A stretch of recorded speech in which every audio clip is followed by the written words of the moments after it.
warahmatullahi wabarakatuh. Oke anak-anak, kita di pembelajaran materi produktif kreatif kewirausahaan, kita nyampe pada bab bagaimana menjadi pengusaha di bidang visualisasi digital. Usaha visualisasi digital ini adalah memproduk gambar sama memproduk video yang nanti arahnya dipakai konten atau isi dari sosial media atau website yang dimiliki oleh sebuah perusahaan, tempat usaha, industri atau lembaga yang nanti menerima kamu di sebuah pekerjaan. Nah, kita waktu sekolah harus memiliki pengalaman bagaimana dengan peralatan yang seadanya kita miliki, seperti HP. Di HP itu ada untuk memproduksi foto, itu namanya bisa PixArt, bisa PixLab dan sebagainya. Sedangkan untuk memproduksi video, di sana ada Viva Video, ada KineMaster yang menyesuaikan dengan perangkat yang kamu miliki. Syukur di antara kita punya laptop atau punya ya nanti dengan bekerja ditabung, kita beli peralatan yang lebih canggih. Saya mulai dalam penjelasan usaha visualisasi digital ini di era semakin majunya cara orang membuat atau membranding sebuah usaha biar terkenal, biar viral. Saya contohkan kafe Labuan yang ada di wilayah Brondong. Bagaimana kafe ini baru dibuka saja, tetapi setiap orang tahu. Ya karena masyarakat Indonesia, terutama anak muda, generasi milenial ini, hidupnya hampir 80% ada di Nah, kita yang jurusan teknik komputer jaringan ini harus dengan pelajaran pendidikan kreatif kewirausahaan ini harus belajar membuat produk atau portofolio bukti bahwa kita juga bisa menjadi tenaga konten kreator sosial media seperti itu. Nah, produk yang harus kita buat, pertama kita di dalam pembelajaran hari ini kita mengambil sebuah objek yang bernama brosur penerimaan siswa baru atau PBDB TKJ tahun 2023-2024. Objek ini berisi apa? Ya, karena desain brosur itu kan banyak ya. Nanti bisa dicari, di searching bagaimana menurut kamu yang sesuai dengan selera kamu itu diambil, lalu tag sama tahun dan fotonya diganti. Syukur-syukur nanti kamu buat dari awal lebih bagus. Ada sebuah aplikasi yang berbasis gambar. Di dalam teknologi mengolah gambar itu ada dua. Pertama ada namanya aplikasi yang berbasis vektor. Vektor itu saya contohkan adalah AI. AI itu Adobe Illustrator atau Corel Draw. Ini biasanya dia berbasis garis. Jadi kalau diperkecil juga tidak pecah, kalau diperbesar juga tidak pecah. Kalau ada lagi yang aplikasinya berbasis bitmap. Bitmap itu adalah aplikasi seperti PixArt, seperti PixLab ya, atau Photoshop ya. Photoshop ini dia adalah aplikasi berbasis titik. Makanya ketika kamu membuat gambar pakai aplikasi yang berbasis bitmap, itu biasanya kalau dicetak atau diperbesar itu hasilnya pecah. Nah, teknisnya bagaimana, Pak?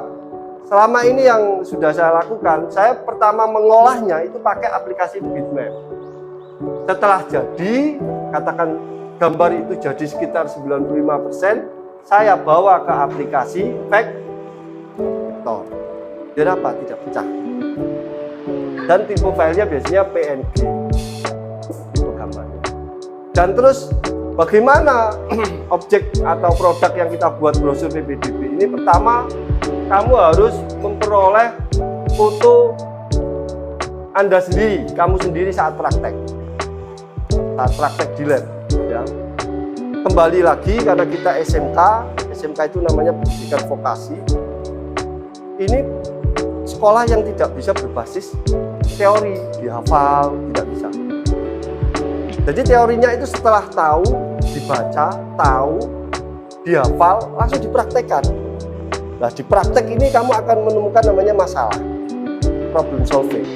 Masalah inilah yang nanti akan diarahkan seorang guru untuk menjadi benar-benar menurut standar barang yang layak jual atau produk yang punya nilai jual. Seperti itu. Saya kembali ke sini, kamu harus ambil foto yang paling terbaik yang kamu miliki. Berapa Pak? Paling tidak ada 3 foto saat praktek. Yang kedua adalah foto semua guru produktif. Berarti ada Pak Tung, ya, Pak Tung itu kepala program. Nanti ada saya, ya, terus ada Pak Pani, ada Bu Elva sama Mbak Zia. Kenapa kok hanya guru produktif Pak? Karena kita prakteknya untuk TKJ.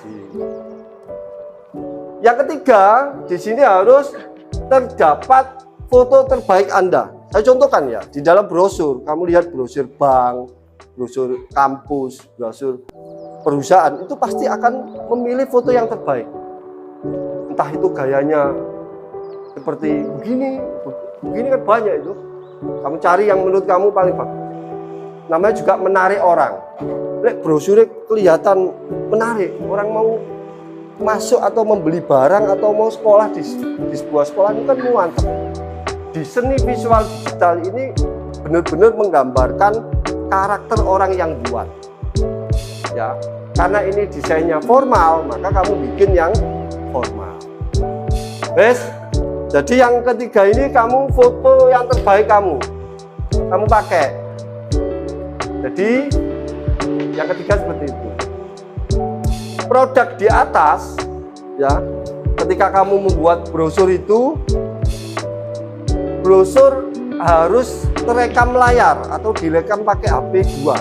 Satu proses, satu merekam. Hanya pakai suara tentang tutorial tahapannya. Pertama dibuka aplikasi, pakai buka aplikasi PCA, impor gambar. Proses itu sampai nanti jadi. Sementara ini bagaimana? Kerjakan saja secara kelompok, terus nanti satu kelompok itu jadi, tinggal foto yang ini diganti saja per orangnya. Kenapa harus ada ini?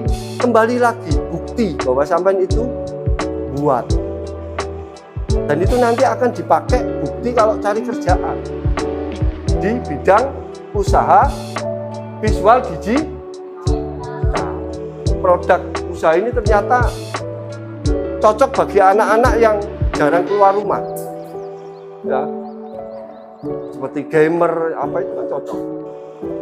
Dan yang kedua, produk di atas dia upload dengan proses video tutorial dari awal sampai akhir. Yang kedua, barulah dia upload hasil gambarnya. Jadi nanti videonya di upload di YouTube dulu, lalu di linknya di-share di FB baru ditambahi dengan apa? Gambar brosur. Jadi orang lihat gelok gambari ya baik gelok proses, harus diberi tulisan praktek produk hasil bidang usaha visualisasi.